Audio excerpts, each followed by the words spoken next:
Olá, eu sou Albert Pereira Melo de Souza, sou aluno do curso de pós-graduação Stricto Sensu, mestrado profissional em Educação Física em Rede Nacional, oferta da sexta turma da Universidade Unesp, em parceria com a Universidade Estadual do Piauí, UESP.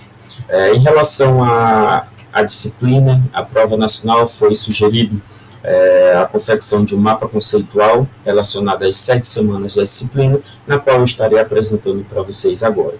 Na primeira semana, foi discutido o texto de Fernando Jaime Gonçalves, Entre o Rola-Bola e a Renovação Pedagógica. E ele traz 3 conceitos importantes aqui: o jogar por jogar, as críticas em relação a esse modelo e o papel do professor. Em relação ao jogar por jogar, ele faz um conflito entre a prática tradicional do esporte, né? Simplesmente dar a bola para o aluno e sem uma renovação pedagógica.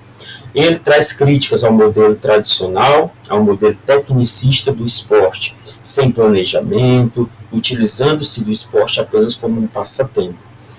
E o papel do professor ele traz como um contexto de relacionar o professor não apenas como executor, não apenas como um observador, mas um professor mediador, ao processo de ensino-aprendizado.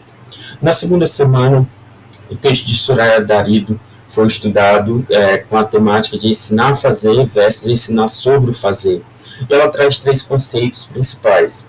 O primeiro é a distinção entre o ensinar a fazer, o lado procedimental, e o ensinar sobre o fazer. É necessário que exista, primeiro, o lado conceitual, o aluno consiga entender o que vai se fazer, para depois, porventura, fazer a prática corporal.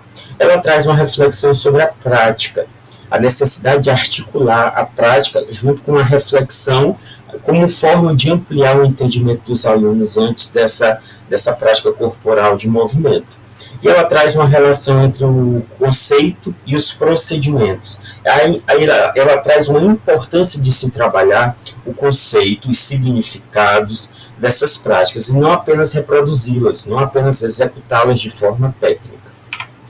Na terceira semana, traz um texto de Fernanda Moreto e Polsetto, e de Soraya Cristina Darido, intitulado como Educação Física como componente curricular da educação básica, aspectos legais. Aqui vamos entender um pouco da educação física vinculada à Constituição Federal e principalmente à LDB. Ela traz a educação física como um direito, ela é uma garantia, a oferta da educação física ela é obrigatória, né? Ela traz as leis que referenciam a educação física como a Constituição Federal, a LDB e a Base Nacional Comum Curricular, BNCC. E ela traz a importância da obrigatoriedade da presença da educação física no sentido curricular, pautando-se essa relação com o desenvolvimento integral dos alunos. Na quarta semana, o texto de Soraya Cristina Darido, Fernando Jaime Gonçalves e Gui Xinjian trazem para a gente o afastamento e a indisciplina dos alunos nas aulas de educação física escolar. Ele traz 3 conceitos: o conceito quais os motivos, falta de sentido nas aulas de educação física, desmotivação, conteúdos pouco significativos à cultura do discente. Indisciplina, a indisciplina como uma resposta à falta de engajamento, à falta de motivação em realizar essas práticas corporais de movimento. E a função do educador. O educador necessita criar aulas mais participativas, conteúdos mais diversificados e construção coletiva das regras desses esportes. Na quinta semana foi trabalhado o texto de André Luiz Ruggiero Barroso, as inquietações no tratamento do esporte na educação física escolar, mais um texto falando sobre o calcanhar de Aquiles da educação física no esporte, e ele traz um conceito do esporte na escola ou o esporte da escola. Qual que nós queremos fazer? O esporte reproduzido na mídia para a escola ou uma construção coletiva, uma construção transformadora desse esporte? Ele traz o conceito de acesso para todos, o acesso de garantir o esporte para a participação de todos, não apenas para os mais habilidosos, para aquele grupo seleto. né? E ele traz também o conceito de competitivismo. Ele traz a máxima de evitar a reprodução, a crítica do modelo competitivista. Não quer dizer que não possa haver competição, mas essa competição deve ter uma crítica a ela, deve ter uma transformação de como utilizar o esporte na escola. Na sexta semana, o texto de Osmar Moreira de Souza Júnior, Educação Física Escolar e as Questões de Gênero. Aqui ele traz um contraponto muito importante para os professores de educação física, que é a relação do homem e mulher, né, os estereótipos, os preconceitos contra o gênero dentro da escola, da educação física escolar. Como as mulheres se utilizam do esporte, das danças, das lutas, a relação entre homem e mulher nesse contexto, né? E o outro conceito é o lugar da mulher. Onde é o lugar da mulher na educação física?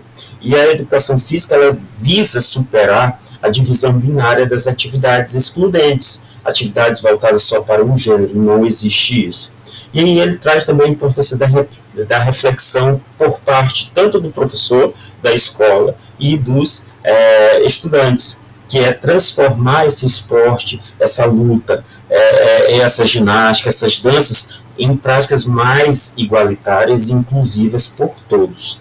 E na sétima semana, um texto do capítulo do livro de Pedagogia do Oprimido e as Situações de Limites de Paulo Freire, onde ele vai fazer um elo muito importante com a educação física, que é o conceito de situação, limite e o sentido. Né? A situação limite é aquela que a gente pensa que não vai transpassar, que a gente não vai conseguir superar, é aquilo que bate uma problemática muito importante no fazer pedagógico do professor.